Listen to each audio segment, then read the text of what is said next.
Part 1. Meeting in the Blizzard. The wind howled across the Wyoming territory like a wounded beast, driving snow through the bare cottonwoods with a fury that spoke of winter's final desperate grasp. Elias Boone pulled his worn leather coat tighter against his chest and urged his bay gelding forward through the drifts that had swallowed the trail whole. The horse's breath came in white plumes that the wind snatched away before they could settle, and ice crystals had begun to form on the animal's whiskers. Elias had seen plenty of late March storms in his 34 years on this unforgiving land, but this one carried a particular malice. The sky hung low and gray as old pewter, promising more snow before nightfall. He should have turned back hours ago when the first flakes began to dance on the air. Should have stayed warm by his own hearth instead of chasing rumors of stray cattle that had wandered too far from the home range. But something had pulled him forward, a restlessness that had been growing in his chest like a cancer these past months. A need to be anywhere but sitting alone in his cabin watching the walls close in. The gelding stumbled in a hidden furrow, and Elias steadied him with practiced ease, his gloved hands gentle on the reins. "Easy, Moses," he murmured, his voice barely audible above the wind's constant moan.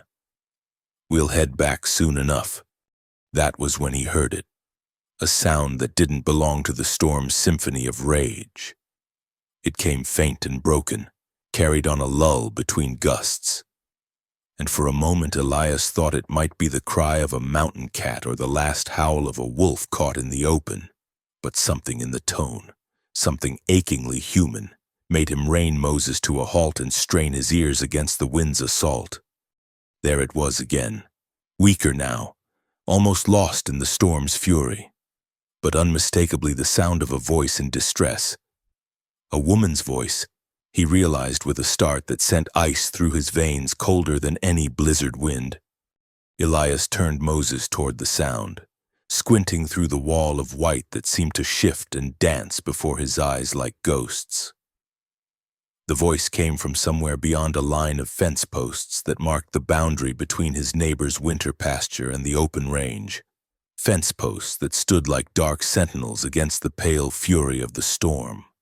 As he drew closer, the wind carried another sound, the low, frightened whimpering of someone younger. A child. The realization hit him like a physical blow, and he spurred Moses forward with more urgency than he'd felt in years. The fence line appeared out of the swirling white like something from a fever dream.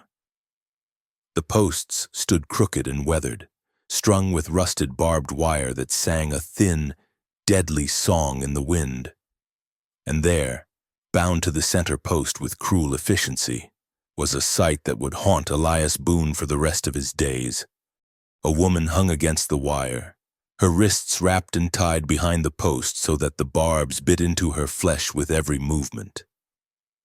Her dark hair hung in frozen strands across a face that bore the purple and yellow marks of recent violence.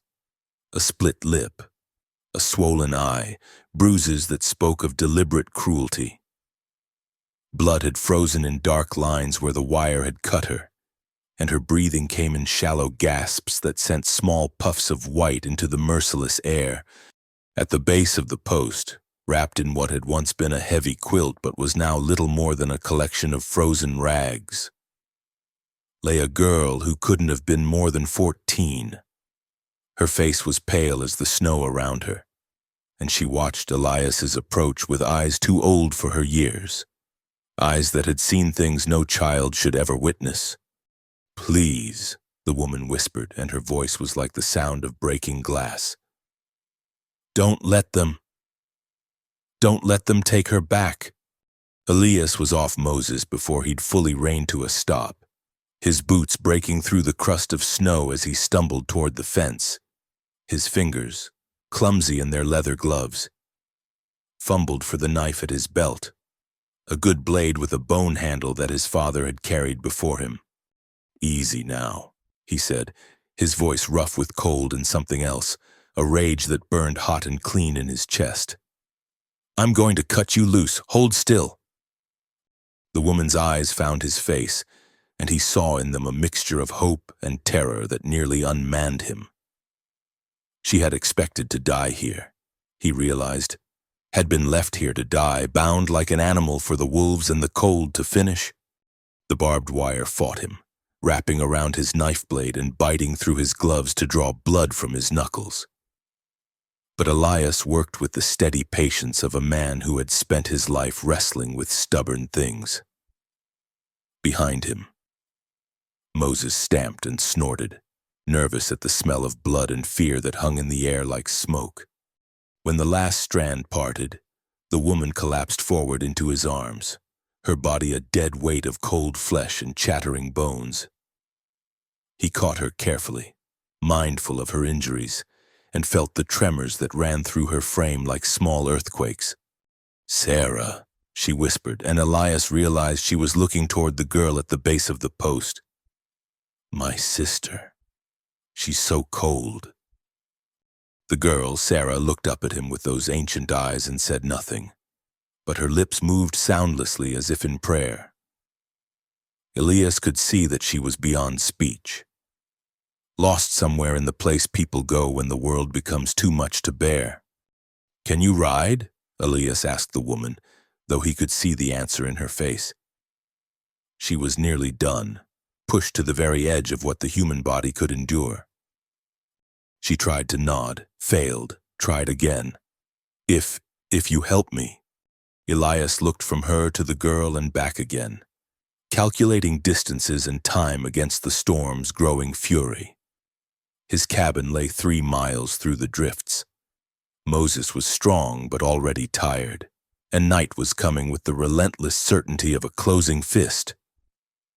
But he'd made harder choices than this, and none of them had mattered half so much. "What I'm going to do," he said, stripping off his heavy coat and wrapping it around the woman's shoulders, "is put you both on Moses and walk alongside. My place isn't far." He lifted Sarah first, surprised by how light she was, a bundle of bird bones and chattering teeth that he settled across the saddle like a sack of grain. She made no sound, but her small hands clutched at Moses's mane with desperate strength. The woman was harder. Every movement brought a sharp intake of breath, and Elias could feel her trying not to cry out as he helped her up behind her sister. When she was finally seated, swaying like a reed in the wind, he took Moses's bridle and began the long walk home. The storm closed around them like a living thing, and more than once Elias lost sight of the landmarks that should have guided him. But Moses seemed to understand the urgency of their mission, placing his hooves with careful precision and leaning into the wind like a ship cutting through heavy seas. Behind Elias, the woman murmured to her sister in a voice too low for him to make out the words. But he caught the tone, gentle and reassuring. The voice of someone who had been protecting others for far longer than she should have had to. By the time they reached his cabin, full darkness had fallen and the storm had reached a howling crescendo that seemed to shake the very bones of the earth. Elias helped them down from Moses with hands that had gone numb despite his gloves, and he had to carry Sarah the last few steps to his door while the woman leaned heavily against his shoulder. Inside, the cabin was cold and dark, the fire in his stone hearth having died to ashes hours before. But it was shelter, solid walls against the wind's fury, and as Elias kicked the door shut behind them and heard the blessed silence that followed, he felt something loosen in his chest that he hadn't realized had been clenched tight as a fist. "Sit," he said, guiding them toward the rough-hewn chairs beside his cold fireplace. "Let me get some warmth in here." He worked quickly, his movements economical and sure despite the cold that had settled into his joints. Kindling caught from the coals he coaxed back to life, and soon yellow flames were dancing up the chimney while blessed heat began to fill the small space. The woman, he still didn't know her name, sat with her sister pulled close against her side, both of them shivering despite the growing warmth. In the firelight, he could see the full extent of their ordeal written in bruises and torn clothing and the hollow, hunted look that lingered in their eyes. "There's blankets on my bed," he said, nodding toward the alcove where his simple cot stood. "And I've got milk from my cow, some bread that's only a day old." The woman looked up at him then, and for the first time since he'd found her, something like hope flickered in her dark eyes. "Why?" she asked, and the question held a world of pain. "Why help us? You don't even know who we are." Elias considered the question as he hung a pot of milk over the fire to warm. Outside, the wind continued its assault on his cabin walls, and he could hear the storm settling in for a long night's work. He thought of the wire cuts on her wrists, the careful way she held herself as if expecting another blow, the terrible stillness of the girl who watched everything with those two old eyes. "Doesn't matter who you are," he said finally, his voice quiet in the growing warmth. "Matters what was done to you, and what I can do about it now." The woman's breath caught, and for a moment he thought she might break down entirely. But she held herself together with the practiced control of someone who had learned that tears were a luxury she couldn't afford. "I'm Clara," she said at last. "Clara Wade. This is my sister Sarah." Elias nodded, testing the names in his mind. "Clara and Sarah Wade." "Elias Boone," he replied. "And you're safe here, both of you, for as long as you need." Clara Wade looked at him across the dancing firelight, and slowly, carefully, as if she hadn't done it in so long she'd forgotten how, she smiled. Part 2, Warming and Revival. The cabin that had seemed so welcoming in the storm's fury revealed itself in the firelight as a place built for solitude rather than comfort. The walls were rough-hewn pine logs chinked with mud and moss, their surfaces darkened by years of wood smoke and the honest grime of a working man's life. A single room served as kitchen, parlor, and dining hall, with shelves lined with tin plates, cast iron pots, and the sparse necessities of frontier living. In one corner stood a washstand with a cracked mirror above it, and in another, a simple wooden table bore the remnants of Elias's solitary supper. A heel of bread, a jar of preserves, a tin cup with coffee grounds settled in the bottom like silt.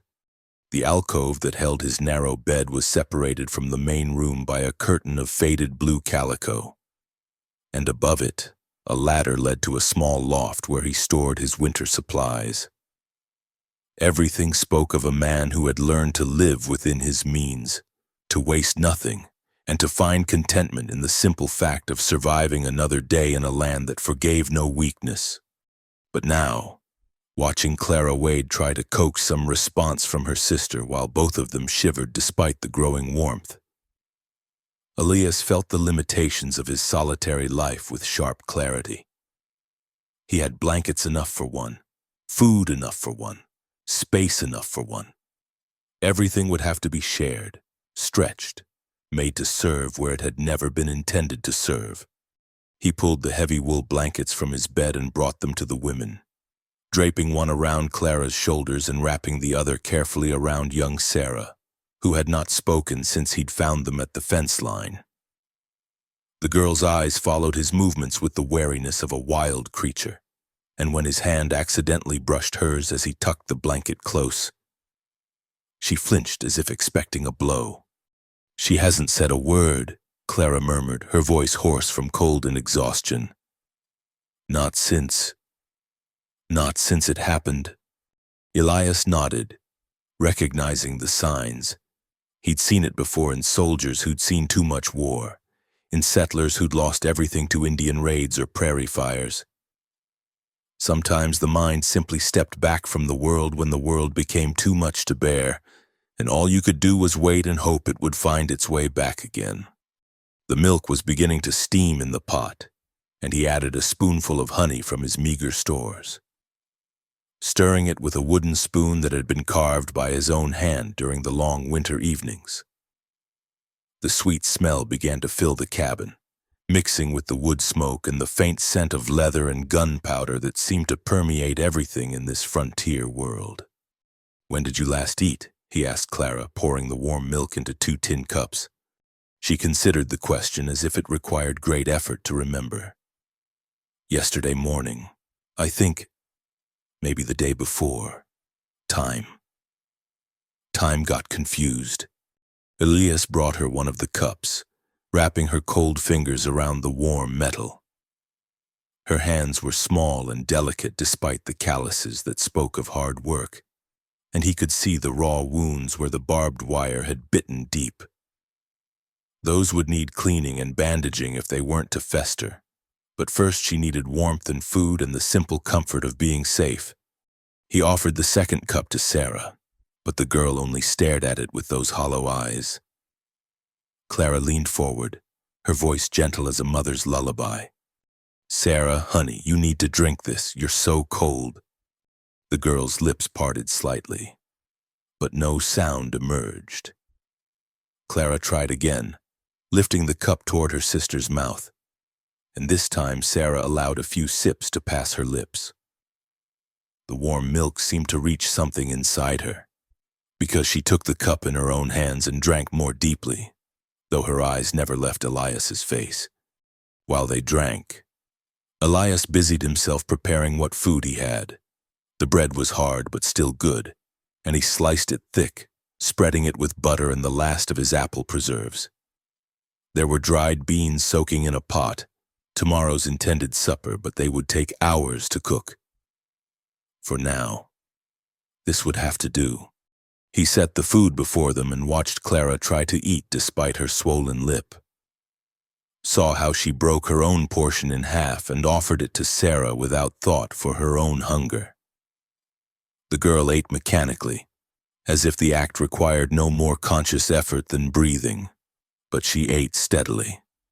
And that was something.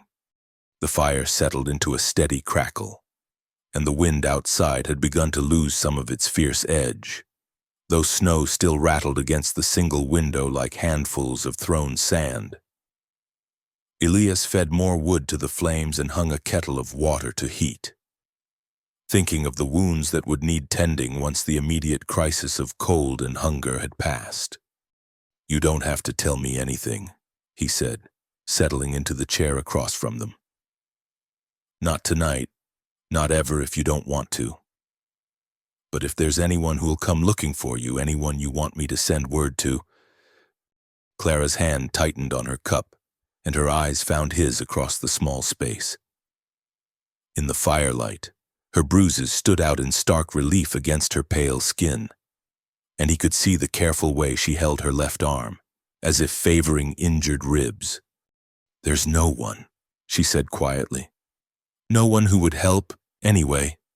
The words carried a weight of finality that told him more than any detailed explanation could have. Whatever had brought them to that fence line, whoever had left them there to die, it was someone who should have protected them instead. Family. Most likely. He'd seen it before, the particular kind of cruelty that could only flourish in the isolation of the frontier, where a man's word was law on his own land and there was no authority close enough to gainsay him. The water began to boil, and Elias poured some into a basin, adding cold water until it was warm but not scalding. He brought it to Clara along with clean rags torn from an old shirt and a bar of harsh lye soap. "Your wrists," he said simply. She looked down at her hands as if seeing the wounds for the first time, then back at him with something that might have been embarrassment.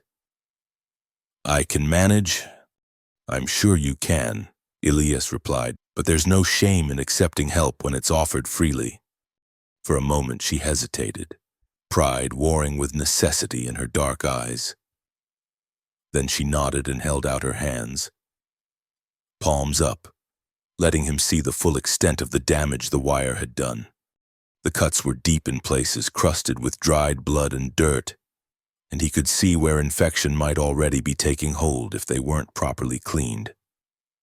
He worked with gentle efficiency, washing away the grime and blood with careful strokes of the cloth, trying not to notice how she tensed at his touch or how her breathing quickened when he had to clean the deeper wounds. "You've done this before," Clara observed, watching his steady hands. "War," Elias said simply, "and 30 years on a ranch. You learn to patch up whatever gets broken." She was quiet while he worked, but he could feel her studying his face in the firelight, taking his measure as he tended her wounds.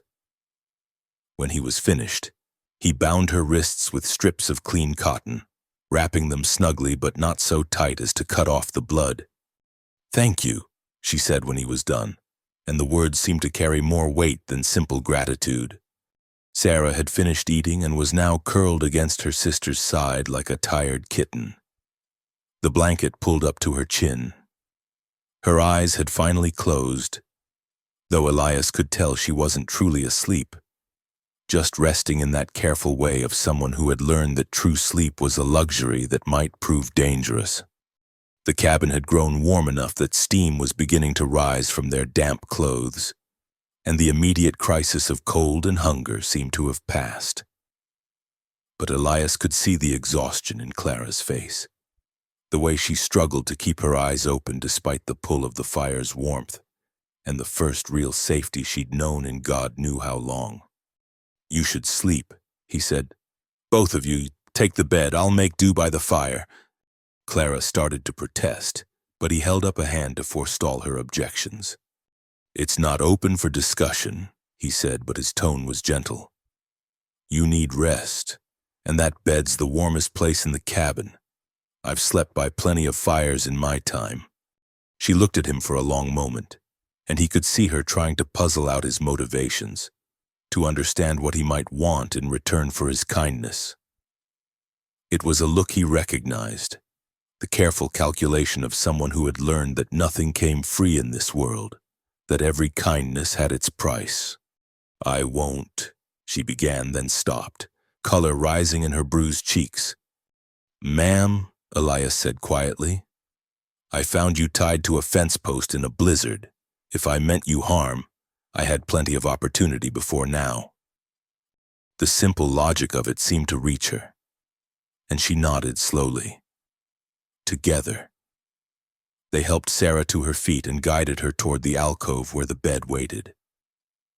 The girl moved like a sleepwalker, allowing herself to be led but participating in nothing, her mind still locked away in whatever safe place it had found.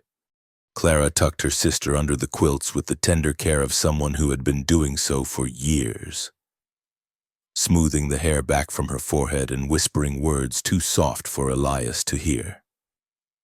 When she was satisfied that Sarah was as comfortable as could be managed, she turned back to him with uncertainty written in every line of her body.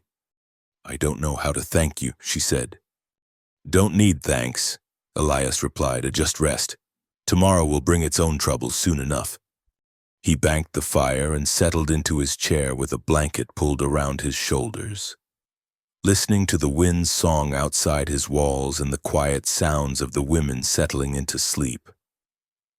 Clara's breathing was careful and controlled, and he knew she was fighting to stay awake, to maintain her vigil even in exhaustion.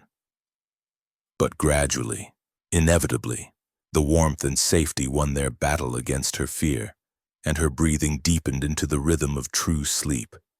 Young Sarah never quite surrendered consciousness entirely, but she grew still and quiet, and that was enough for now.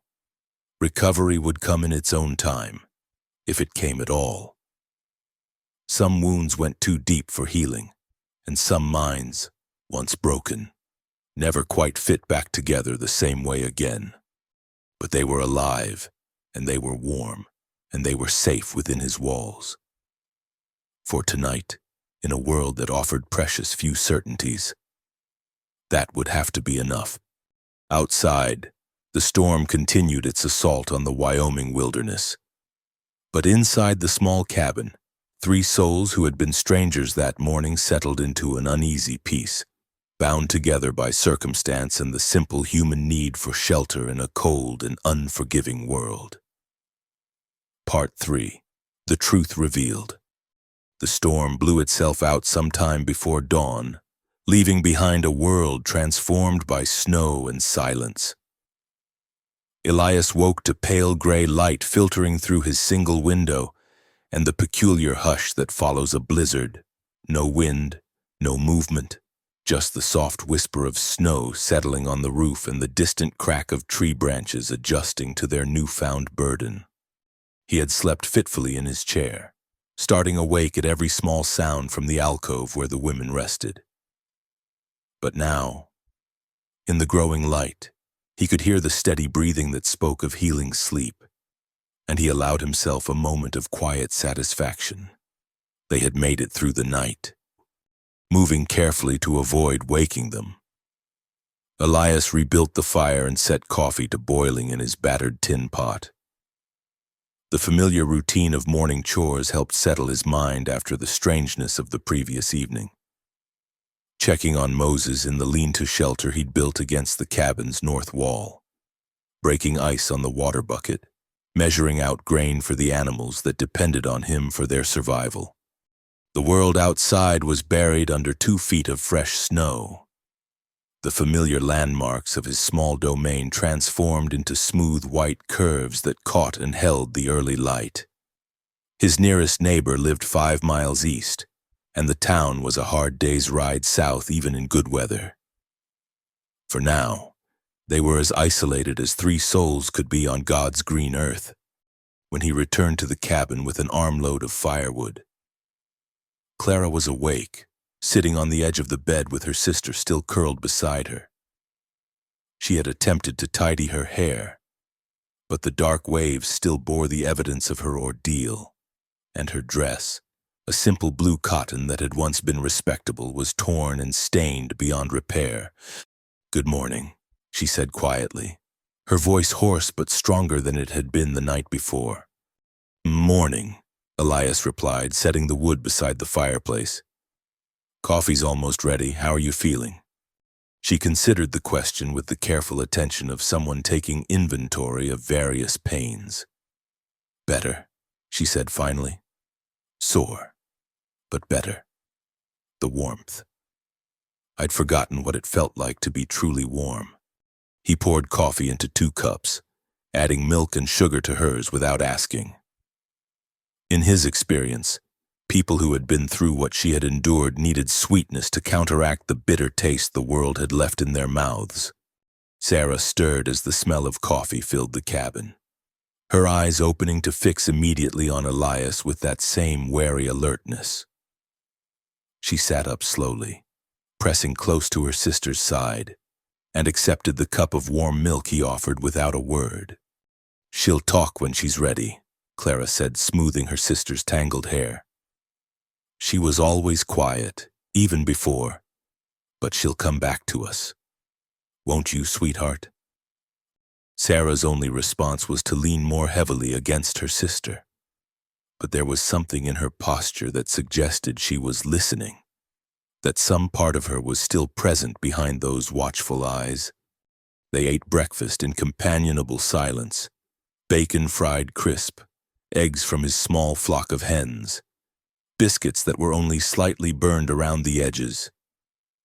Clara tried to help with the cooking despite her bandaged wrists, but Elias waved her back to her seat with gruff kindness. "Time enough for that when you're stronger," he said. "For now, just eat."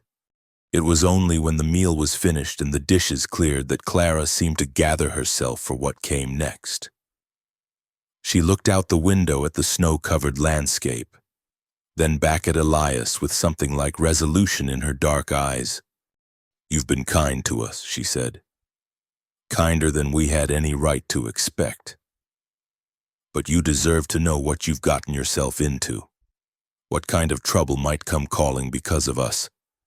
Elias settled back in his chair, his hands wrapped around his coffee cup. "I figured there was more to the story than a couple of ladies getting caught in a storm." Clara's laugh was bitter as winter wind. "More to the story," she repeated. "Yes, I suppose that's one way to put it." She was quiet for a long moment, staring into the fire as if the flames might tell her where to begin. When she spoke again, Her voice was carefully controlled, as if she had practiced these words in her mind but had never expected to say them aloud. Our father was Benjamin Wade. He ran cattle on a spread about 30 miles north of here, the Circle W. Maybe you knew of him. Elias nodded slowly. He'd heard the name in passing. Talk of a man who ran his ranch with an iron fist and kept to himself.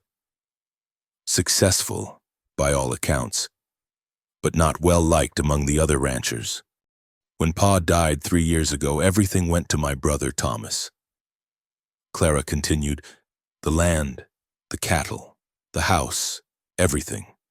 Sarah and I, we were allowed to stay, but only as long as we made ourselves useful.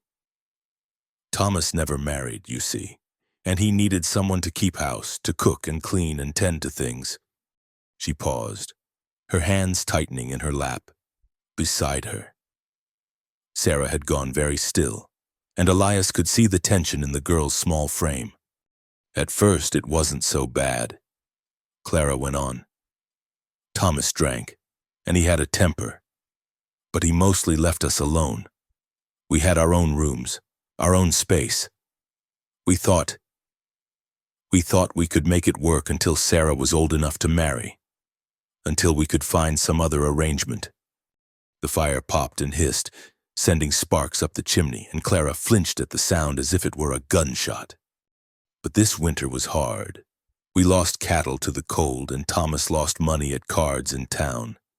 He started drinking more, staying angry longer, and he started looking at Sarah differently.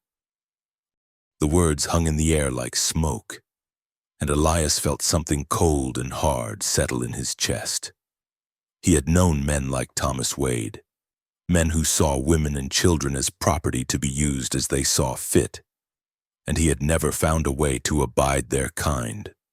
She's just 14, Clara whispered, her voice breaking slightly. Still a child, really. Though she's grown tall this past year, but Thomas, he said she was old enough. Said it was time she started earning her keep in other ways. Sarah made a small sound, the first she had made since Elias found them, and Clara's arm tightened protectively around her shoulders. I told him no, Clara continued, her voice growing stronger. I told him he was drunk and talking nonsense, that Sarah was his sister and he needed to leave her be. But he said the law was on his side, that as head of the family he could do what he wanted with both of us. Elias set down his coffee cup with deliberate care, his jaw clenched tight. What happened then? He waited, Clara said simply. Waited until he thought I was asleep, and then he went to her room.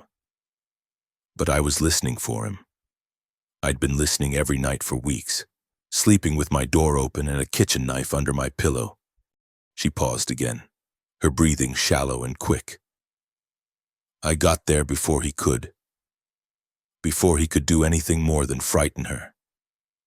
But when I tried to stop him, when I told him to get out, he hit me, knocked me down and said I needed to learn my place. The bruises on her face took on new meaning in Elias's mind, and he found his hands clenching into fists without conscious thought. That's when Sarah started screaming, Clara continued. And when Thomas tried to cover her mouth, to quiet her down, I hit him with the poker from beside her fireplace, hit him hard enough to knock him senseless. She looked up at Elias then, her eyes bright with unshed tears and something that might have been pride. I'd do it again, she said fiercely. I'd do it 100 times to keep him away from her. Good, Elias said quietly, and the simple words seemed to surprise her. We ran then, Clara went on. Took what we could carry and tried to get to town, to the sheriff. But Thomas recovered faster than I'd hoped, and he came after us with some of his men. They caught us on the road the next morning. Her voice grew distant, as if she were seeing it all again in her mind's eye. He was so angry, angrier than I'd ever seen him. Said I'd humiliated him in front of his hands, made him look weak. Said he was going to teach both of us a lesson about respect. The fence line, Elias said, understanding beginning to dawn. Clara nodded. He had them tie me up and said he was going to leave us there until we froze or the wolves found us. Said it would look like an accident. 2 foolish women who got caught in the storm and died of their own stupidity. The casual cruelty of it took Elias's breath away. To leave your own sisters to die in the cold, to plan their deaths with such deliberate calculation, it spoke of a kind of evil that went beyond simple brutality. But you found us instead, Clara finished, her voice barely above a whisper. Why? What made you ride out in weather like that? Elias considered the question, thinking of the restlessness that had driven him from his warm cabin, the nameless urge that had pulled him into the storm's path. Don't rightly know, he said finally. Maybe providence, maybe just fool luck. Clara studied his face in the firelight, and he could see her trying to understand this man who had risked his life for strangers, who had taken them in without question or expectation of reward. He'll come looking for us, she said quietly. Thomas doesn't give up easy, and he can't afford to let us live now, not after what we know, what we've seen. Let him come, Elias replied, and there was steel in his voice that hadn't been there before. This is my land, and you're under my protection now. Both of you. Clara's breath caught, and for a moment she looked as if she might break down entirely. But she held herself together with visible effort, straightening her shoulders and lifting her chin with a dignity that her torn dress and bruised face couldn't diminish. You don't understand, she said. Thomas has money, influence. He knows the sheriff, knows the judge. If he says we're thieves who ran off with his property, who's going to believe 2 women over a respected rancher? Maybe nobody, Elias admitted. But that doesn't change what's right. And it doesn't change the fact that you're safe here, for as long as you need to be. Sarah had been listening to this exchange with growing agitation. Her small hands twisted in her nightgown, her breathing quick and shallow. Now she looked up at her sister with eyes that held a terrible adult knowledge, and spoke her first words since Elias had found them. He's coming, she whispered, her voice like the sound of wind through broken glass. I can feel him coming. Clara pulled her close, rocking her gently as tears finally began to fall down both their faces. Shh, sweetheart. We're safe now. Mr. Boone won't let anything happen to us. But even as she spoke the comforting words, Elias could see the fear in Clara's eyes, the knowledge that safety was a fragile thing in this vast and lonely country, and that a man like Thomas Wade would not easily accept the loss of what he considered his property. Outside the cabin, the snow continued to fall in lazy flakes, beautiful and serene, while inside, 3 souls bound together by circumstance and necessity began to prepare for the storm that was surely coming. A storm that would test them all in ways the Wyoming winter never could. Part 4. Threat from the Plains. 3 days passed in deceptive peace. The snow began to melt under a warming sun, creating rivulets that sang their way down from the mountains and turned the frozen earth to mud. Clara's strength returned gradually, the color coming back to her cheeks as regular meals and restful sleep worked their quiet magic. She moved carefully still, favoring her injured ribs, but she insisted on helping with the daily chores despite Elias's protests. Sarah remained largely silent, speaking only when directly addressed and even then in whispers that barely carried across the small cabin. But she had begun to help with simple tasks, gathering eggs from the henhouse, stirring the porridge while Clara tended the fire, mending a torn shirt with small, precise stitches. Her hands never stopped moving, as if constant activity might keep the darker thoughts at bay. Elias found himself settling into a routine he had never imagined wanting. Clara had a gift for making the sparse cabin feel like something approaching a home. Wildflowers in a tin can on the table, the smell of fresh bread rising in the morning, quiet conversation over evening meals.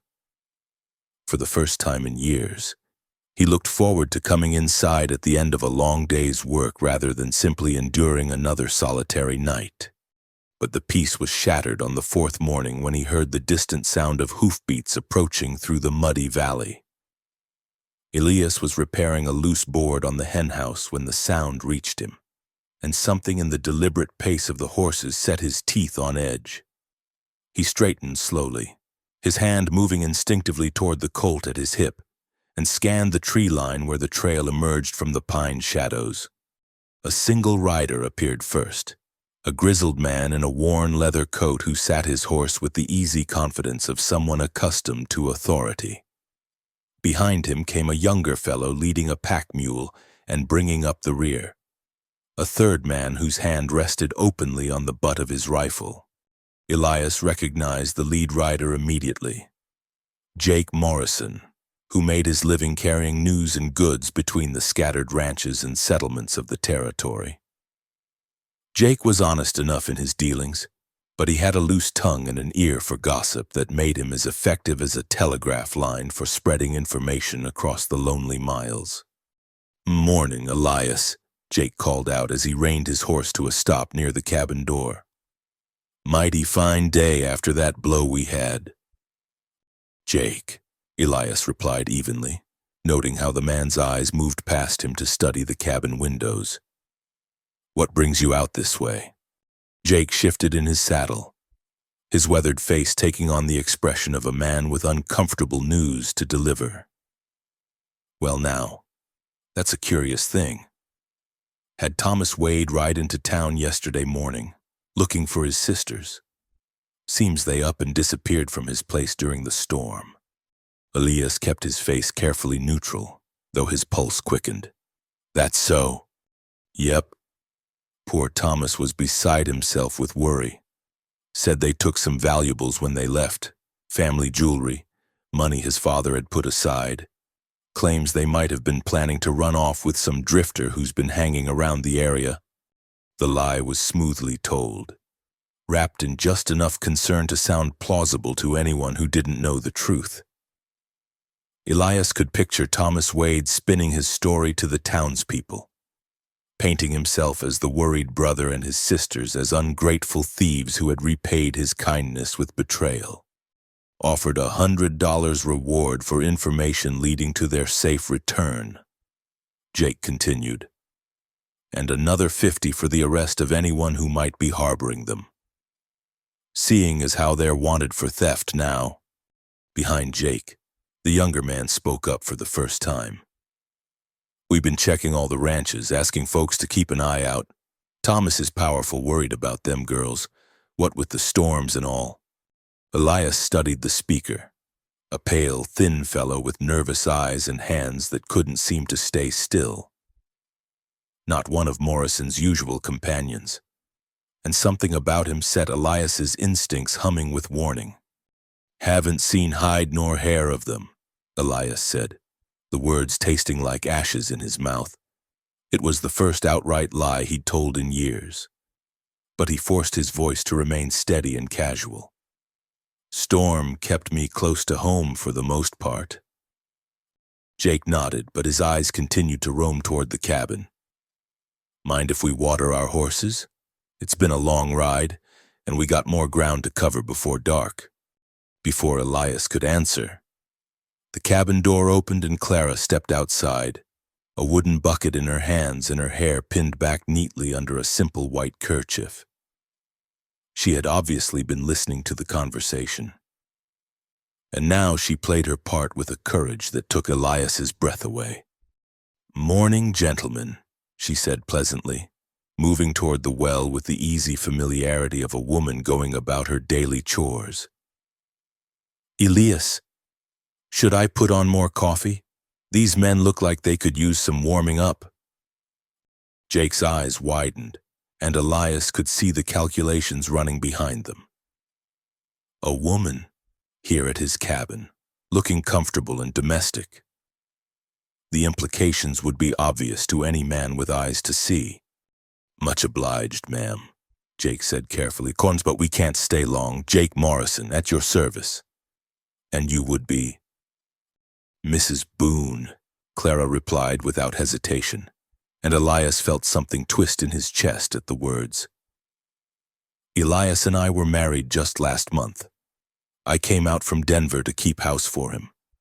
The lie was perfect in its simplicity, exactly the kind of arrangement that happened regularly on the frontier, where lonely men sent back east for wives and women seeking security traveled west to marry men they'd never met. Jake would have no reason to question it, and even if he did, what proof could he offer? What? "Well now," Jake said, tipping his hat. "Congratulations to you both. It's always good to see a man settling down proper-like." The nervous young man leaned forward in his saddle, his eyes fixed on Clara's face with an intensity that made Elias's hand drift closer to his gun. "Mighty pretty wife you got there, Boone. Reminds me of someone, though I can't place where I might have seen her before." "A lot of folks say that about me," Clara replied lightly. "Suppose I just have one of those faces." But Elias could see the tension in her shoulders, the careful way she kept her profile turned away from the riders. The young man was studying her too intently, and there was something predatory in his gaze that set every nerve on edge. "We should be moving along." The third rider spoke up suddenly. He was older than the others, with gray in his beard and scars on his hands that spoke of a hard life. "Got a lot of ground to cover before nightfall."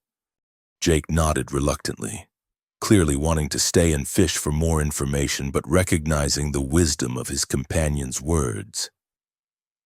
"Well, Elias, if you do hear anything about them Wade girls, you'll let folks know, won't you?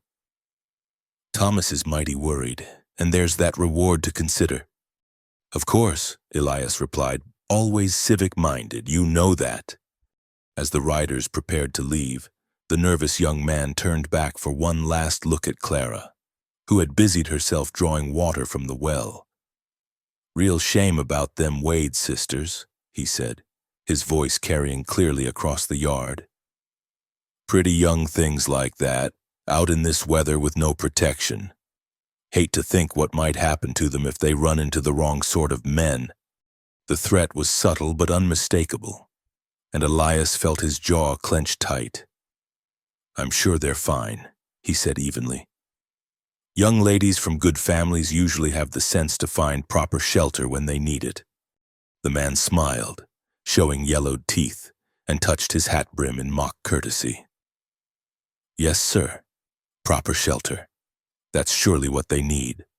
The riders spurred their horses and headed back toward the trail, leaving Elias and Clara standing in the muddy yard watching them disappear into the pine shadows. Neither spoke until the sound of hoofbeats had faded completely, swallowed by the vast silence of the mountains.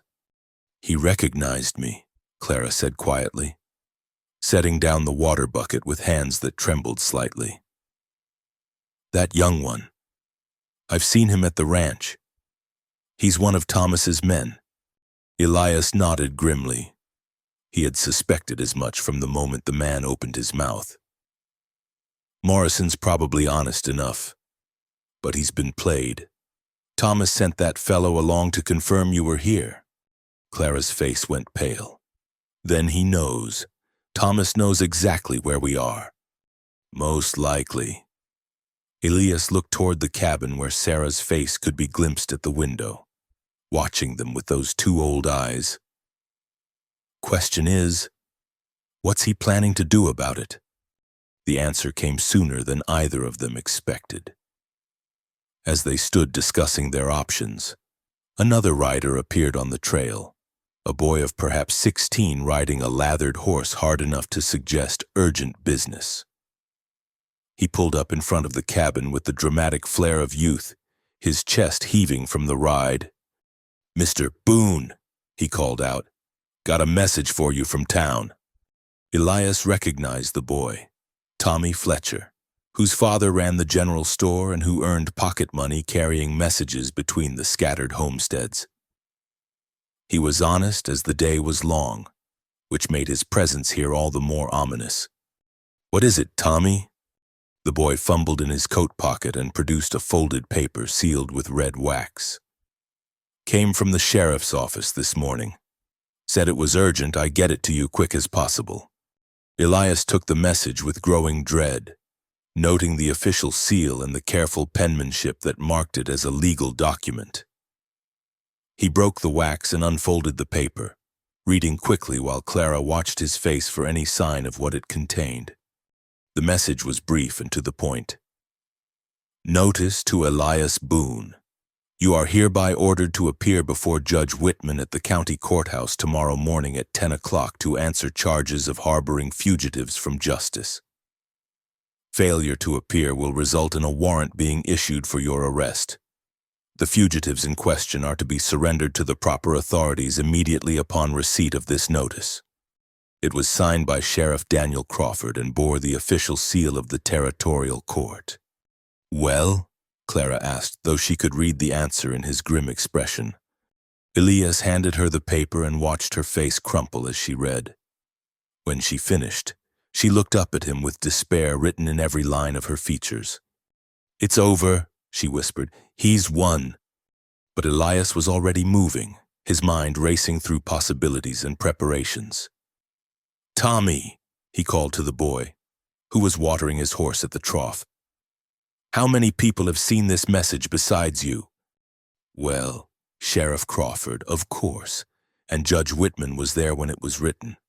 Oh, and that fellow Wade who brought the complaint in the first place. Anyone else?" Tommy thought for a moment. "Don't think so. Why?" Elias pulled a silver dollar from his pocket and flipped it to the boy, who caught it with surprised delight. "Because I'm going to ask you to forget you ever delivered it, at least for a day or two." The boy's eyes widened with understanding and not a little fear. "Mr. Boone, I can't." "You can and you will," Elias said firmly. "Sometimes a man has to choose between what's legal and what's right, and sometimes those two things aren't the same." Tommy looked from Elias to Clara, taking in her bruised face and frightened eyes, and something in his young face hardened with resolve. "Message must have blown away in the wind," he said finally.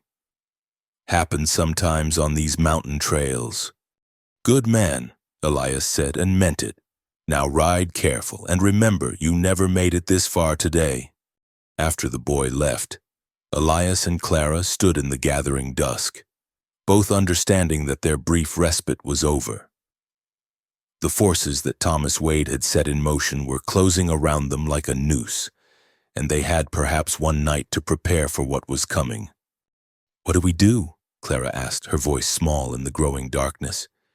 Elias looked toward the cabin where Sarah waited, then back at the woman who had somehow become precious to him in the space of a few short days. When he spoke, his voice carried the quiet conviction of a man who had made his choice and would live with the consequences. "We get ready," he said simply, "and we make sure that when Thomas Wade comes calling, he finds more than he bargained for." Part 5. The First Confrontation. Dawn broke gray and cold over the Wyoming Valley, the kind of morning that seemed to hold its breath in anticipation of trouble. Elias had been awake since before first light, moving quietly around the cabin as he made his final preparations. The Winchester was loaded and propped beside the door, his Colt cleaned and checked, extra ammunition distributed in strategic locations around the small building. Clara sat at the table, her hands wrapped around a cup of coffee that had long since gone cold, watching him work with eyes that held too much knowledge for comfort. Sarah had retreated to the far corner of the cabin, wrapped in a quilt, her gaze fixed on something only she could see. The girl had spoken only once since the previous evening, whispering to her sister that "they're coming today," with the certainty of someone who had learned to read the signs of approaching violence. "You don't have to do this," Clara said for the third time that morning. "We could run, take the horses and head deeper into the mountains. Thomas would never find us up there." Elias paused in his inspection of the doorframe, where he had reinforced the hinges with extra screws scavenged from his small supply of hardware. "Run where?" he asked quietly. "This is my land, Clara. I've spent 15 years making it into something worth having. I won't be driven off by a man like Thomas Wade." "It's not worth dying for," she replied, though her voice lacked conviction. "Maybe not," Elias admitted, "but some things are worth fighting for, and you and Sarah, you've become one of those things." The simple honesty of the statement brought color to Clara's cheeks, and she looked down at her hands. Over the past week, something had grown between them, something tentative and precious that neither had dared to name.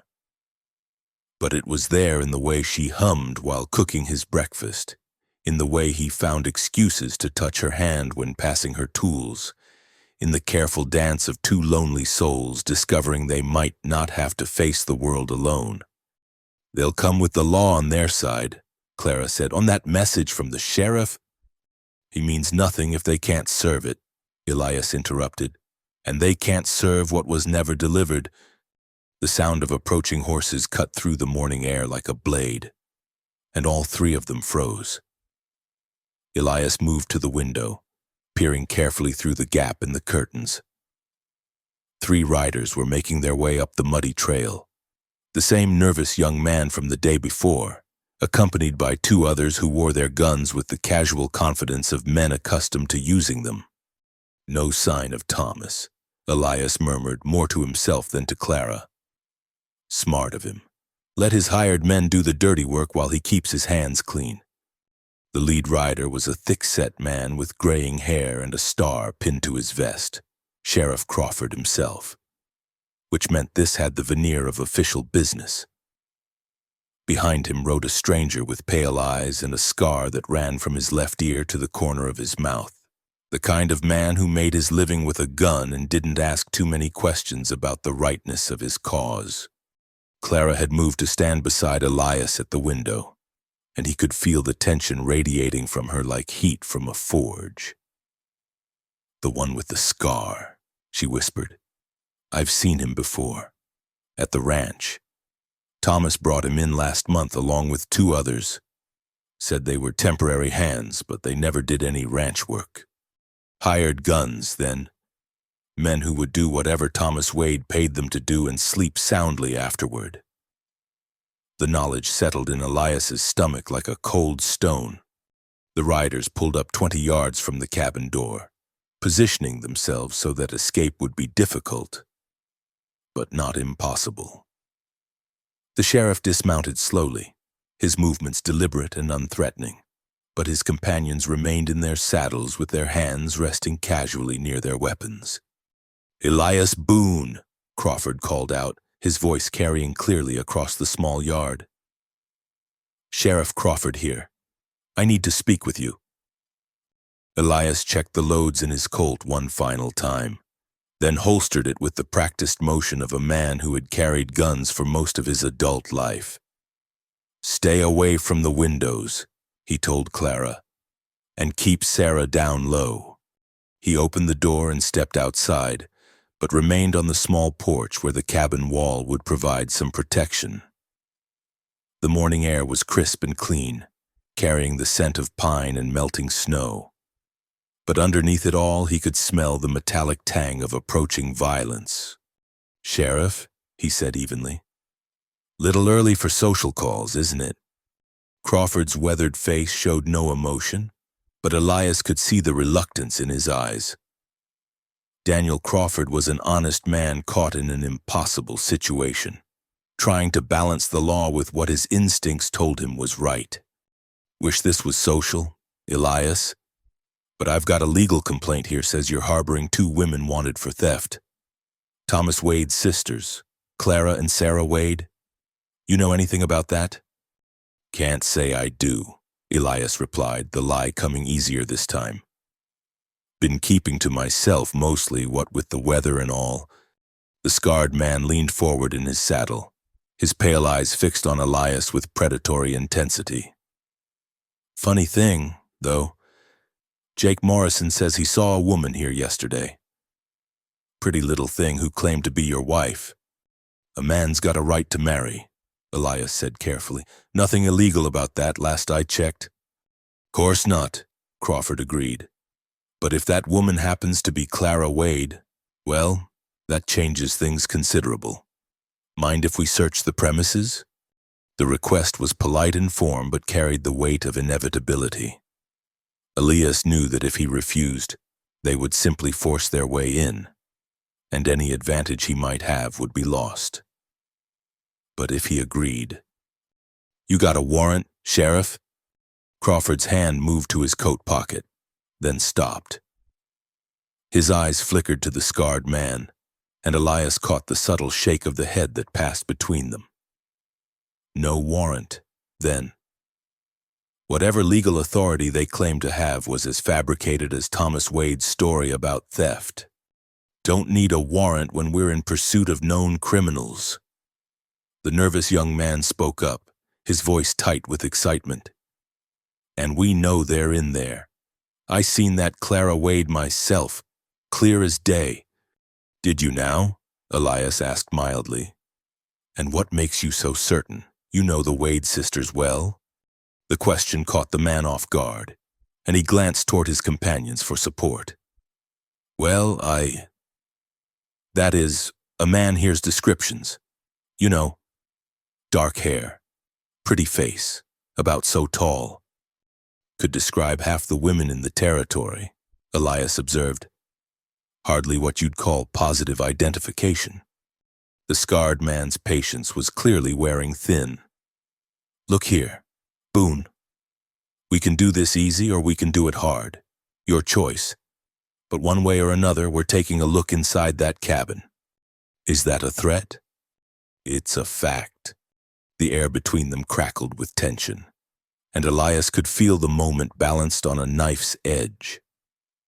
Sheriff Crawford was clearly uncomfortable with the direction things were taking, but he was outnumbered and outgunned by men who had no qualms about using violence to achieve their ends. That was when Clara made her choice. The cabin door opened behind Elias, and she stepped out onto the porch with her chin held high and her shoulders straight despite the fear he could see in her dark eyes. She had changed into her least damaged dress and pinned her hair back with simple elegance, transforming herself from a frightened refugee into a woman of quiet dignity. "Gentlemen," she said, her voice carrying clearly across the yard. "I understand you're looking for me." The scarred man smiled, showing teeth like broken crockery. "Well now, that makes things simpler, doesn't it?" Crawford dismounted fully now, his hand resting on his gun but not yet drawing it. "Clara Wade?" "Clara Boone," she corrected firmly, "as of last week." The sheriff's eyes widened slightly. "You're saying you married this man?" "I am. We were wed by Pastor Williams in Pine Creek last Sunday. You can check the church records if you've a mind to." It was a beautiful lie, delivered with such conviction that even Elias almost believed it. The timing was perfect. Pine Creek was 2 days' ride away, far enough that checking would be difficult, and Pastor Williams was known for his loose record-keeping. "That's mighty convenient," the scarred man drawled. "Especially considering you're wanted for theft back at your brother's ranch." Clara's laugh was like silver bells in the morning air. "Theft? Of what, exactly?" "Family jewelry," the nervous young man said quickly. "Money your father left, things that belong to the estate." "My father left everything to Thomas," Clara replied, "including Sarah and myself, apparently. But last I checked, this was still America, and a woman had the right to choose her own husband and her own life." She moved to stand beside Elias, close enough that he could smell the faint scent of soap and lavender that had become so familiar over the past week. If Thomas has specific items he claims I stole, let him list them. Let him prove they existed in the first place. The challenge hung in the air like smoke, and Elias could see the uncertainty creeping into the men's faces. Thomas Wade's story had sounded plausible enough in town, but here in the cold light of morning, with Clara standing calm and dignified before them, the accusations began to seem less solid. "Where's the other one?" the scarred man demanded. "Sarah Wade?" "My sister-in-law is inside, recovering from an illness," Clara said smoothly. "She's not strong enough for company just now." "We'll need to see her," Crawford said, though his voice lacked conviction. "If she's really here of her own free will." "She's 14 years old," Clara said, and there was steel beneath the silk of her voice. "A child, and she's under my protection now, and my husband's. If Thomas Wade has a legitimate claim on either of us, let him present it to a proper court, not send hired guns to threaten innocent people." The words struck home, and Crawford actually took a step back. The scarred man's face darkened with anger, but even he seemed to recognize that the situation had slipped away from them. They had come expecting to find two frightened women hiding in terror, not a composed married couple standing their ground with quiet dignity. "This ain't over," the scarred man said finally, his pale eyes promising future violence. "Thomas Wade don't give up easy, and neither do we." "I reckon not," Elias said calmly. "But the next time you come calling, you'd best bring more than accusations and threats. This is my land, and these are my people under my roof. Any man who means them harm will answer to me." The promise was spoken quietly, without bluster or dramatics. But something in Elias's voice made all three men reassess their situation. The scarred gunman's hand moved closer to his weapon, and for a moment the morning balanced on the edge of gunfire. Then Sheriff Crawford cleared his throat and stepped between them. "I think we've done what we came to do," he said firmly. "Seen the situation with our own eyes, asked our questions. Time we were heading back to town." The scarred man looked as if he might argue, but a sharp look from Crawford silenced him. Slowly, reluctantly, the three men mounted their horses and prepared to leave. "This conversation ain't finished," the nervous young man called back as they rode away. "Thomas Wade's got a long memory and deep pockets. You'd do well to remember that."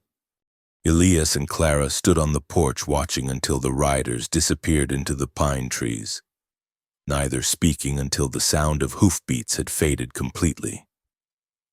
Only then did Clara allow herself to sag against the cabin wall, the strength that had carried her through the confrontation finally deserting her.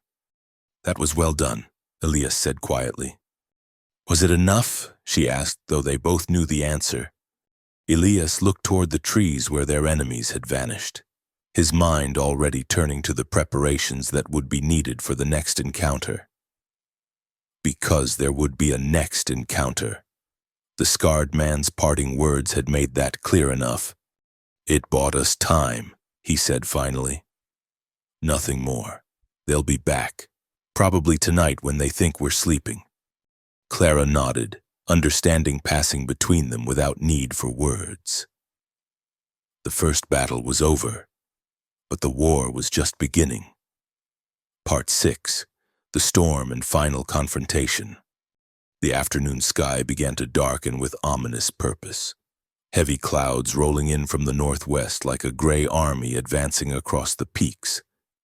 The air carried that peculiar stillness that preceded the worst storms, when even the wind seemed to hold its breath in anticipation of nature's fury. Elias stood in his doorway, studying the approaching weather with the practiced eye of a man who had learned to read the mountain's moods. "Another blizzard coming," he said to Clara, who was teaching Sarah to load cartridges at the kitchen table. a grim lesson in survival that the girl accepted with the same hollow-eyed resignation she brought to everything else. Big one, by the look of it. Clara glanced up from the ammunition, her fingers steady despite the tremor in her voice. Will that help us or hurt us? Both, Elias replied honestly. Storm like this will cover sound, limit visibility. But it works both ways. Harder for us to see them coming, harder for them to find their way if things go wrong. He had spent the day preparing for what seemed inevitable. Extra firewood stacked inside the cabin, water barrels filled to capacity, food that could be eaten cold if necessary.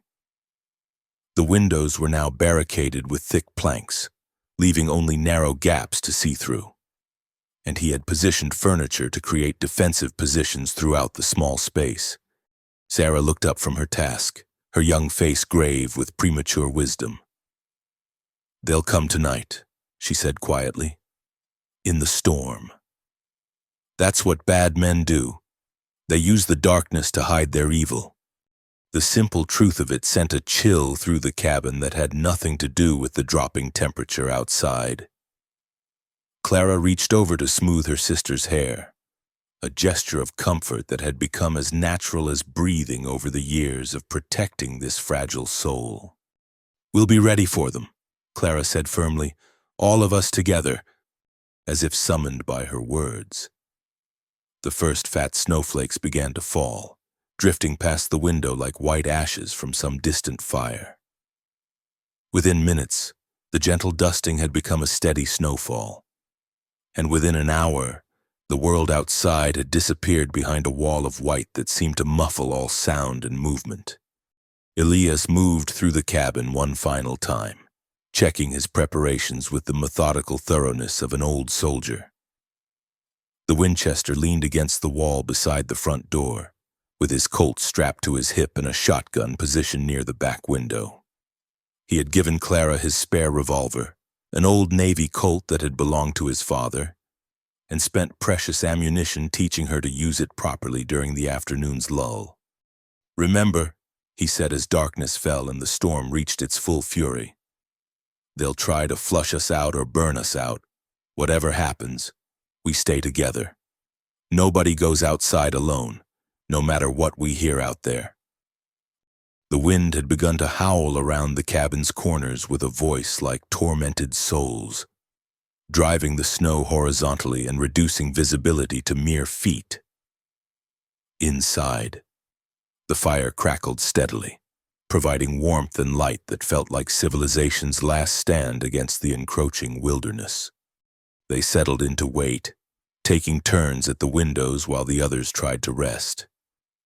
But none of them could truly sleep.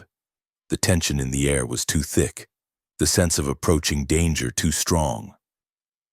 Sarah curled up in her makeshift bed with the quilt pulled over her head, but her eyes remained open, staring into the darkness with that uncanny awareness that had warned them of trouble before. It was near midnight when she sat up suddenly, her head tilted like a deer scenting wolves. They're here," she whispered. Elias was at the window instantly, peering through the gap between the boards into the swirling white chaos outside. For long moments he saw nothing but snow and darkness. The familiar landscape transformed into an alien moonscape where shadows could be trees or men or nothing at all. Then he caught it, a movement that was too purposeful to be natural, a dark shape that separated itself from the storm's confusion for just an instant before disappearing again. Then another, circling toward the back of the cabin like wolves closing in on wounded prey. 3 of them, he murmured to Clara, who had taken position at the opposite window. Maybe 4. Hard to tell in this weather. She nodded, her face pale but determined in the firelight. The Navy Colt looked enormous in her small hands, but she held it with growing confidence, and Elias knew she would use it if she had to. The thought of what might force her to such extremes filled him with a cold rage that burned hotter than any fire. The attack, when it came, was not the frontal assault he had expected. A sound from the roof made them all freeze, the scrape of boots on wood, followed by a muffled curse as someone slipped on the snow-covered shingles. They were trying to come down the chimney, or perhaps through the small ventilation gap near the peak where the roof boards didn't quite meet. Clever, Elias admitted grimly, but not clever enough. He moved to the fireplace and built up the blaze until flames roared up the chimney with enough heat to discourage any would-be intruder. The sounds from above ceased abruptly, followed by more cursing and the thud of boots hitting the ground. That was when the real assault began. The first shot came from the direction of the barn. A rifle bullet that punched through the cabin's back wall and buried itself in the opposite timber with a solid thunk. Clara pulled Sarah down below the level of the windows just as a second shot shattered what remained of the glass in the front window. "Stay low," Elias called out, though he could barely hear his own voice above the winds howling. He moved to the front window and risked a quick look outside, trying to locate the shooters' positions. A muzzle flash from behind his woodpile told him where at least one of them was hiding, and he sent an answering shot in that direction, not hoping to hit anything in the storm, but letting them know they were facing return fire. The siege settled into a deadly pattern. Shots would come from different directions, sometimes the barn, sometimes the tree line, once from behind the well where someone had managed to crawl close under cover of the storm. Elias and Clara returned fire when they could identify targets, but mostly they simply endured, keeping their heads down while bullets chewed chunks out of the cabin walls. It was during one of these exchanges that disaster struck. Clara had moved to the back window to watch for movement near the barn when the sound of splintering wood made them all turn. Someone had found the weak spot in their defenses, the small root cellar entrance on the cabin's north side, hidden beneath drifted snow and forgotten in the rush to prepare. The trapdoor burst open, and the scarred gunman hauled himself up through the opening with snow in his hair and murder in his pale eyes. He had lost his hat somewhere in the storm, and his face was red with cold and fury as he brought his pistol to bear on the interior of the cabin. Elias spun toward the new threat, but he was too far away, his Winchester pointing in the wrong direction. Time seemed to slow as he watched the scarred man's finger tighten on the trigger. The barrel aimed directly at Clara's back. The shot, when it came, was deafeningly loud in the enclosed space. But it was Clara who fired, spinning around with the Navy Colt extended in both hands, her face set in lines of desperate determination. The bullet took the scarred man in the chest, spinning him around and sending him crashing back into the cellar opening. His own shot went wild, punching harmlessly into the cabin's ceiling, and his pistol clattered across the floor to rest near Sarah's feet. For a moment, silence fell over the cabin except for the storm's continued fury outside. Clara stood frozen, the smoking revolver still pointed toward the cellar entrance, her face white with shock at what she had done. "Is he?" she began, then stopped, unable to finish the question. Elias moved to the cellar opening and looked down. The scarred man lay motionless in the snow below, his pale eyes staring sightlessly at the storm-dark sky. There would be no more threats from that quarter. "He's done," Elias said simply. The gunfire from outside had stopped as well, and Elias could hear voices calling through the storm, confused, angry voices that spoke of a plan gone wrong and men uncertain what to do next. "Jeremiah," one of them called. "Jeremiah, you in there?" So the scarred man had a name after all. Somehow that made Clara's action seem more real, more final. She had taken a human life, whatever kind of man he might have been, and Elias could see the weight of it settling on her shoulders like a physical burden. "Jeremiah's dead," Elias called back through the broken window. "And the next man who tries to come through that door will join him. You'd best ride away while you still can." The response was a renewed fusillade of gunfire.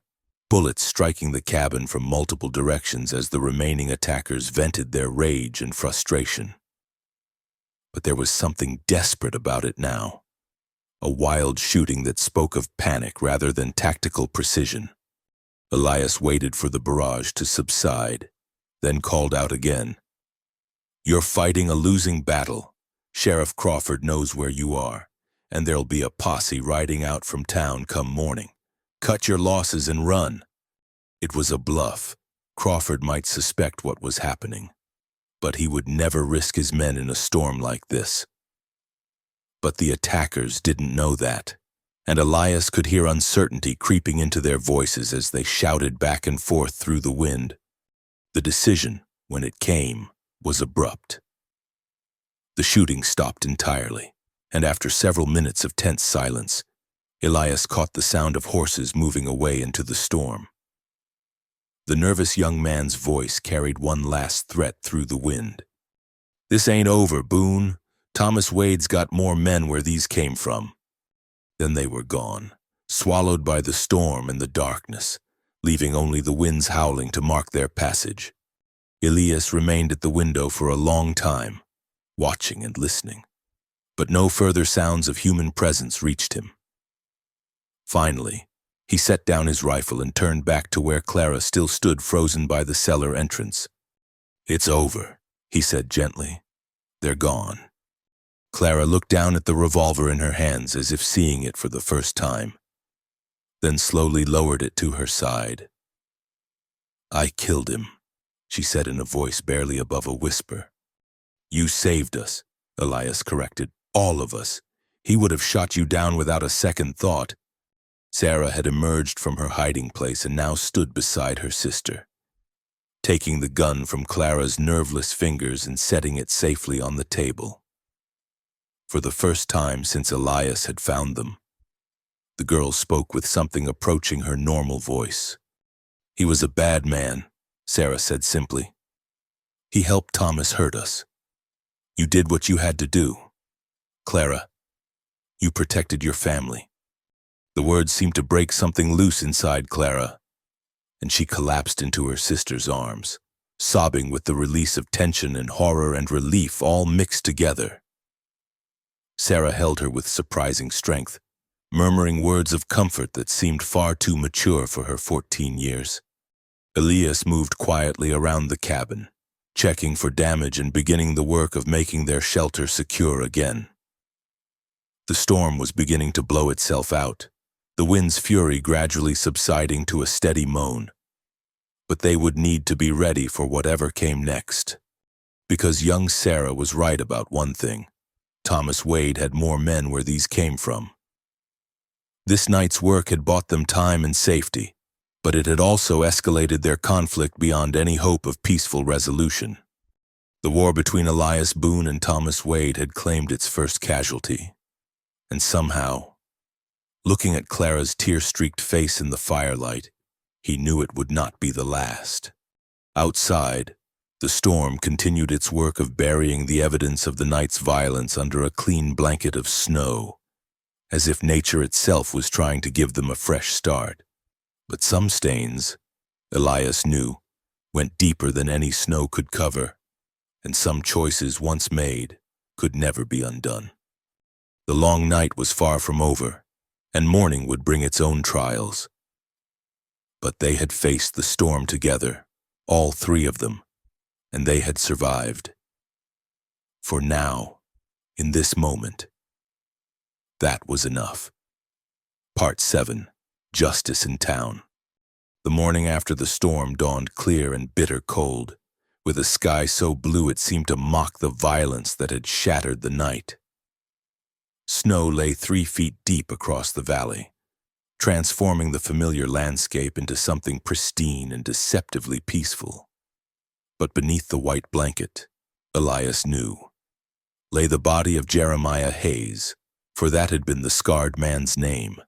As they learned from papers found in his coat, Elias stood in his doorway, breathing steam into the crystalline air, watching the sun paint the distant peaks with shades of gold and rose. Behind him, Clara was brewing coffee with hands that trembled only slightly, while Sarah sat at the table carefully cleaning the Navy Colt with the methodical precision of someone much older than her years. "We can't stay here," Clara said quietly, not looking up from her task. "Even if we wanted to, we can't. There's a dead man in our root cellar and blood on our hands." "Self-defense," Elias replied, though he knew the distinction might not matter to a territorial court. "Any reasonable man would see it that way." "Thomas Wade has money and influence," Clara countered. "He'll paint it however serves his purpose. We'll be wanted for murder before the week is out." The truth of it sat heavy in the cabin's warm air. No matter how justified Clara's actions had been, no matter how clear the circumstances, Thomas Wade would use his brother-in-law's death to turn the law against them. The very fact that they had survived his assault would be twisted into evidence of their guilt. Sarah looked up from the revolver, her young face serious beyond her years. "We have to tell the truth," she said simply. "All of it. What Thomas did to us, what he tried to do. People need to know." "Who's going to believe us?" Clara asked, her voice heavy with despair. "Two women against a respected rancher? They'll say we're lying to save ourselves." But Elias was already moving, his mind made up by the girl's words. "Maybe they will," he said, reaching for his heavy coat. "But we won't know until we try. And there's more than one way to tell a story." He spent the next hour hitching Moses and his pack mule to the sledge he used for winter hauling, then carefully wrapped Jeremiah Hayes's body in canvas and loaded it onto the makeshift conveyance. It was grim work, but necessary. Better to bring the evidence to town themselves than to wait for someone else to find it and draw their own conclusions.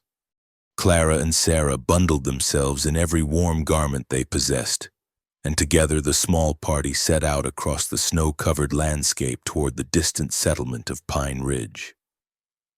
The going was slow, with Moses breaking trail through drifts that sometimes reached his belly. But the horse was strong and steady, and the cold air kept the burden they carried from becoming too unpleasant to bear. They reached the outskirts of Pine Ridge as the sun stood directly overhead, casting short shadows on the snow-packed main street.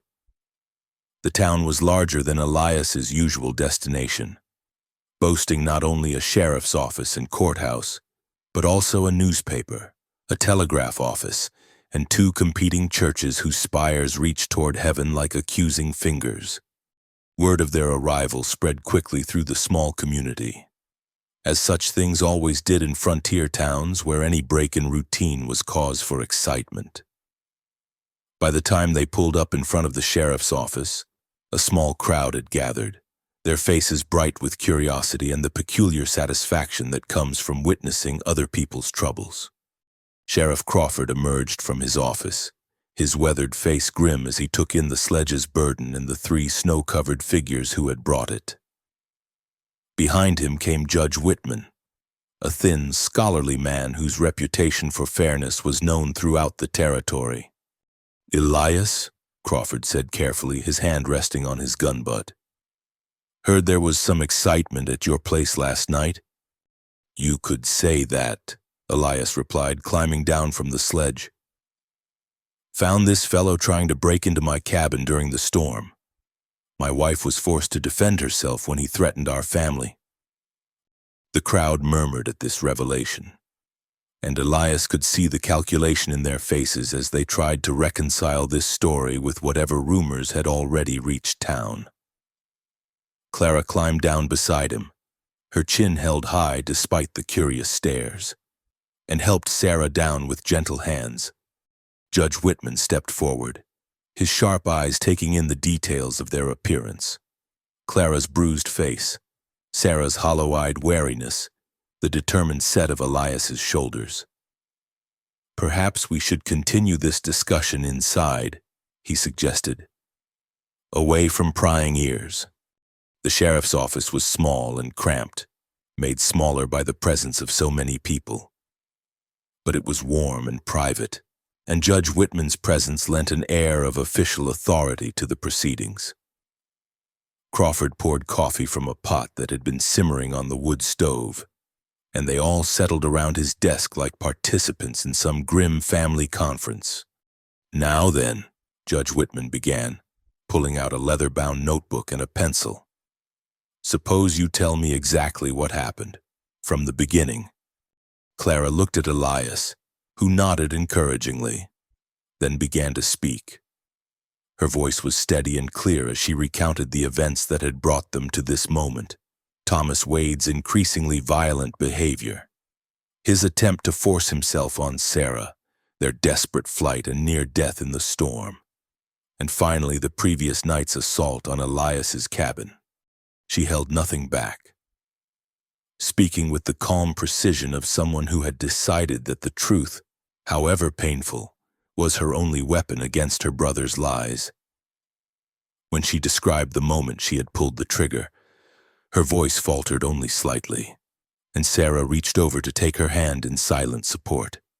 Judge Whitman wrote steadily throughout her account, occasionally asking for clarification or additional detail. Sheriff Crawford listened with growing anger, his face darkening as the full scope of Thomas Wade's crimes became clear. "These are serious accusations," the judge said when Clara had finished. "If true, they paint Thomas Wade in a very different light than his reputation would suggest." "Every word is true." Sarah spoke up for the first time since they had entered the office. "I can show you the bruises he left on my arms. I can tell you things he said, things he did when he thought no one was listening." "The girl's just 14, Crawford said, his voice tight with disgust. "What kind of man—" He didn't finish the sentence, but everyone in the room understood. There were certain crimes that crossed lines no decent person could forgive, and what Thomas Wade had attempted was surely one of them. Judge Whitman closed his notebook and leaned back in his chair, studying the three people before him with the careful attention of a man weighing evidence. "The question before us," he said finally, "is not whether these events occurred as you described them. Your injuries and the circumstances of last night's attack speak for themselves. The question is what we do about it." That was when the door burst open and Thomas Wade himself strode into the office, followed by two men Elias didn't recognize, well-dressed individuals with the soft hands and calculating eyes of lawyers or politicians. Wade's face was flushed with anger and something that might have been desperation, and his eyes fixed immediately on his sisters with an expression of barely controlled rage. "There they are," he declared, pointing an accusing finger at Clara and Sarah. "The thieves I've been searching for, Sheriff. I demand you arrest them immediately." The sudden appearance of their tormentor sent Sarah shrinking back against her sister, and Clara's face went pale as winter frost. But Judge Whitman remained unmoved, his sharp gaze shifting to study the newcomer with obvious distaste. "Mr. Wade," he said coolly, "how convenient of you to join us. We were just discussing some very interesting allegations concerning your recent behavior." Thomas Wade's bluster faltered slightly as he took in the scene, his sister sitting calmly with Elias. Sheriff Crawford's hostile expression, and the judge's obvious skepticism. "What allegations? These women are criminals, thieves who stole from my property and ran off with this stranger." "The only theft I see," Judge Whitman replied, "is a man attempting to steal his sister's innocence and dignity. The only crime is a brother who would leave his own flesh and blood to die in a blizzard rather than face the consequences of his actions." One of Wade's companions, a sleek man in an expensive suit, stepped forward with the smooth confidence of someone accustomed to buying his way out of difficult situations. "Your Honor, my client has been the victim of a vicious smear campaign by these disturbed women. They have stolen valuable property and now seek to justify their crimes with wild accusations." "What property?" Clara asked, rising to her feet with fire in her dark eyes. Name one specific item I supposedly stole. Thomas, describe it. Tell them its value and how you came to own it. The challenge hung in the air like smoke, and Thomas Wade's face reddened further as he struggled to respond. The truth was that Clara had taken nothing but the clothes on her back and her sister's safety. There had been no theft, because there had been nothing to steal that rightfully belonged to her. The family jewelry, he said finally. Mother's ring, her necklace with the pearls. Mother's jewelry went to pay your gambling debts 2 years ago. Clara replied coldly. You sold it to Marcus Henderson at the trading post, and half the town knows it. Try again, Thomas. Sheriff Crawford was taking notes now, his pencil scratching rapidly across the paper as he recorded every word of the exchange. The lawyer's smooth confidence was beginning to crack as he realized that his client's story was falling apart under scrutiny.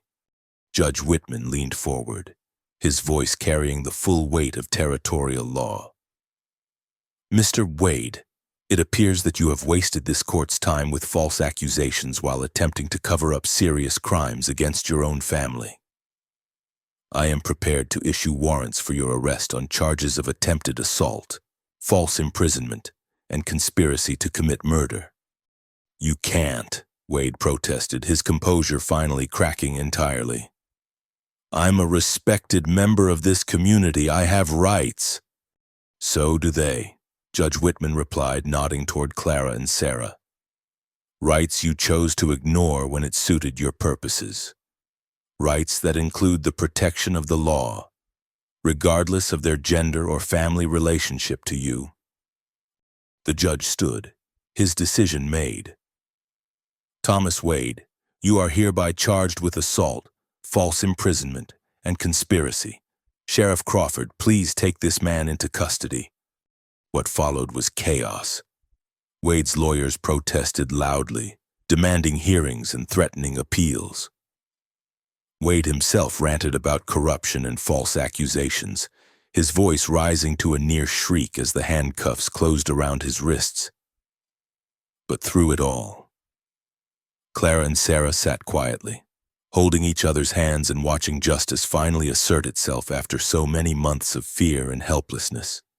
When the noise had finally died down and Wade had been led away to the jail cells behind the office, Judge Whitman turned back to the 3 people who had brought this long-overdue reckoning to pass. There will be a trial, of course, he said. Mr. Wade's lawyers will demand it, and he has that right. But with your testimony and the evidence of his actions, I believe justice will be served. Clara stood slowly, as if the weight of the past weeks was finally catching up with her. What about us? What happens to Sarah and me now? Now you're free, Judge Whitman said simply. Free to live your lives as you choose, without fear of persecution or false charges. The law will protect you, as it should have from the beginning, as they prepared to leave the sheriff's office. Clara paused at the door and looked back at the judge. Thank you, she said quietly. For listening, for believing. Judge Whitman nodded gravely. The law means nothing if it doesn't protect the innocent from the guilty. I'm only sorry it took so long to reach you. Outside, the sun was beginning to set behind the mountains, painting the snow-covered town in shades of gold and crimson. The crowd had dispersed, their curiosity satisfied by the drama they had witnessed, and the 3 unlikely companions found themselves alone on the quiet street. It's over, Clara said, as if she couldn't quite believe the words. It's really over. The legal part is, Elias agreed, but the rest, the living part, that's just beginning. Sarah looked up at both of them, and for the first time since he had known her, Elias saw something like hope flickering in her young eyes. Can we go home now? She asked. To the cabin? Elias looked at Clara, seeing his own thoughts reflected in her dark eyes. Home, Such a simple word, but one that had taken on new meaning over the past weeks. Not just a place of shelter from the storm, but a place where three lonely souls had found each other and chosen to stand together against whatever the world might bring. "Yes," he said finally, "let's go home." And as they climbed back onto the sledge for the long ride back to the cabin in the mountains, all three of them understood that they were no longer the same people who had set out that morning. They had faced the law and found justice, faced their fears and found courage, faced the future and found hope. The rest would come in its own time, as the best things always did, slowly, carefully, and with the patient certainty of people who had learned that some things were worth fighting for, and that some battles, once won, changed everything that came after. Part 8. New Spring. 3 months had passed since Thomas Wade's trial and conviction. 3 months of healing and growth that had transformed the small cabin in ways both subtle and profound. The Wyoming winter had finally loosened its grip on the valley, giving way to the tentative warmth of early spring. Patches of green grass showed through the melting snow, and the creek that ran past Elias's property sang with the music of fresh water flowing down from the high country. Clara stood at the cabin's single window, watching Sarah chase one of the new chicks around the yard with something approaching genuine laughter. The first Elias had heard from the girl since that terrible night in the storm. The sight filled Clara with a warmth that had nothing to do with the strengthening sun, a feeling she had begun to recognize as hope for the future. The cabin itself bore little resemblance to the stark bachelor quarters Elias had maintained for so many years. Clara's touch was evident everywhere, in the cheerful yellow curtains she had sewn from fabric purchased on their monthly trips to town, in the small garden plot she had planted beside the kitchen door, in the way the furniture had been rearranged to create spaces for conversation and shared meals rather than solitary endurance. But the changes went deeper than mere decoration. The cabin had become what it had never been before, a home where three people had learned to live together not out of necessity but out of choice, where the sound of voices and laughter had replaced the hollow echo of one man's isolation. Elias emerged from the barn where he had been tending to a mare who was due to foal any day, his sleeves rolled up and his hands dirty from honest work. He paused to watch Sarah's pursuit of the elusive chick, and Clara saw the smile that creased his weathered features, the same expression of quiet contentment that had become increasingly common as the weeks passed. The trial had been swift and decisive. Thomas Wade's lawyers had done their best to muddy the waters with legal maneuvering and character assassination, but the evidence had been overwhelming. Too many people had come forward with their own stories of Wade's cruelty and violence. Too many witnesses had testified to his drinking and gambling and the gradual deterioration of his character after his father's death. The Circle W ranch had been sold to pay debts and legal fees, with the proceeds held in trust for Clara and Sarah, enough money to ensure their independence for the rest of their lives if they chose to claim it. But so far, neither sister had shown any interest in wealth that carried such painful memories. The money sat untouched in the Pine Ridge Bank while they built something far more valuable with their own hands and hearts. Word had spread throughout the territory about the small homestead where travelers in distress could find shelter and aid. It had started with a single family, a widow with 3 children whose wagon had broken down in a late-season snowstorm. Elias had repaired their axle and sent them on their way with a sack of flour and Clara's blessing, asking nothing in return. Since then, others had found their way to the cabin door. A young couple fleeing an arranged marriage, an old prospector whose claim had played out, a pregnant woman whose husband had died of fever on the trail west. Each had been welcomed, fed, and sent on their way with whatever help could be spared. The cabin had become a way station for the lost and desperate, a beacon of hope in a land that could be unforgivingly harsh to those without protection. Clara had thrown herself into this work with the passion of someone who understood exactly what it meant to be helpless and afraid. She seemed to have an intuitive understanding of what each refugee needed most. Sometimes it was food and shelter, sometimes medical attention, but often it was simply the knowledge that someone cared enough to listen to their story without judgment.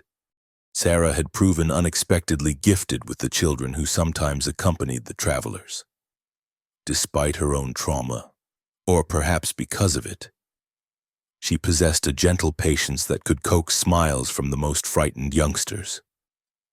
She had begun teaching some of them to read during their brief stays, using a collection of books that Elias had purchased on one of his trips to town.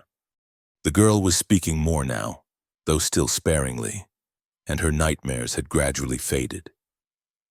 She would never be the carefree child she might have been in a different world, but she was finding her own path toward healing, one careful step at a time. "Supper's almost ready," Clara called to Sarah, who had finally cornered the wayward chick and was gently returning it to its mother's care. "Go wash your hands, sweetheart." As Sarah ran toward the cabin with her cheeks flushed from exertion and her hair flying loose from its braids, Clara felt that familiar surge of protective love mixed with fierce pride. The girl was growing strong again, finding her voice and her place in this new world they had created together. Elias approached the cabin more slowly, stopping to check on the small vegetable garden that was just beginning to show the first green shoots of the season. Clara had convinced him to expand far beyond his usual modest plot, arguing that they would need to feed not only themselves but whatever travelers might appear at their door. "The beans are coming up nicely," he observed, joining Clara at the window. "And the corn should be ready to plant by the end of the month." They stood together in comfortable silence, watching the day settle into evening around their small domain. It was a scene of such peaceful domesticity that Clara sometimes had to remind herself it was real, that she wasn't dreaming of a life that remained forever beyond her reach. "I got a letter from Judge Whitman today," Elias said eventually. "Thomas died in prison last week. Fever, apparently." Clara absorbed this news without visible emotion, though Elias could see the complex play of feelings in her dark eyes. Relief, perhaps, but also a kind of sadness for the brother Thomas might have been if he had made different choices. "I should feel something," she said finally. "He was my brother after all, but mostly I just feel empty, like that part of my life is finally closed for good. Maybe that's exactly what you should feel." Elias replied, "Some chapters need to end before new ones can begin." The truth of it hung between them like a bridge waiting to be crossed. Over the past months, something deeper than friendship had grown between them, a connection that went beyond shared danger or mutual convenience. But neither had dared to speak of it directly, as if naming it might somehow make it disappear. Sarah had finished washing and was now setting the table with the careful precision she brought to all her tasks, humming a half-remembered tune under her breath. The sound filled the cabin with warmth and life, a reminder of how far they had all traveled from that desperate night in the blizzard. Dinner was a simple affair: venison stew with vegetables from their own garden, bread that Clara had baked that morning, and milk still warm from their cow.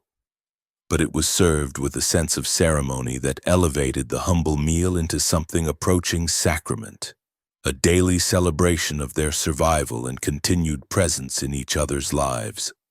As they ate, they discussed the practical matters that filled their days: the garden that needed tending, the fence that required repair, the supplies they would need on their next trip to town.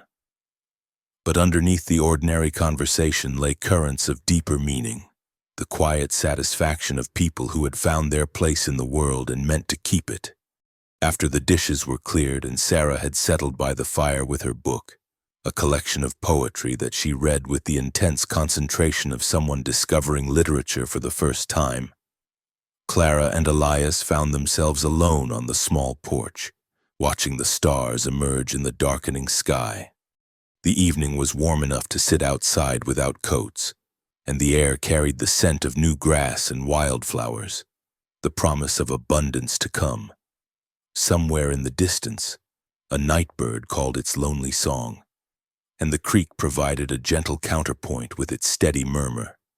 "I've been thinking," Clara said, her voice soft in the gathering darkness, "about the future, about what comes next for all of us." Elias nodded, though she could barely see the gesture in the starlight. "And what conclusions have you reached?" "That I'm tired of pretending," she replied with characteristic honesty. "Tired of acting like we're just three people who happen to share a roof out of convenience. We're more than that, aren't we? We're a family." The word hung in the air between them, simple and profound. Family not bound by blood but by choice, not created by law but by love and shared struggle and the daily decision to care for one another despite the costs. "Yes," Elias said finally, "I believe we are." Clara turned to face him more directly, and in the starlight he could see the determination in her expression, the same fierce resolve that had carried her through every trial they had faced together. "Then maybe it's time we made it official," she said. "All of it, not just the pretense we put on for the law, but the real thing, a real marriage, a real family, a real life together." Elias felt his heart skip in a way that had nothing to do with fear and everything to do with hope. "Clara, I know it's not the romantic proposal every woman dreams of," she continued with a slight smile. "No flowers or pretty speeches or bending down on one knee. But we're not children playing at love, are we? We're adults who've seen what the world can do to people, and we've chosen to stand together against it." She reached out to take his hand, her fingers intertwining with his in a gesture that felt both familiar and startling new. "Stay close," she said, echoing words he had spoken to her that first terrible night. "That's all I'm asking. Stay close to us, to Sarah and me, and let us stay close to you. Make it real, Elias. Make it permanent."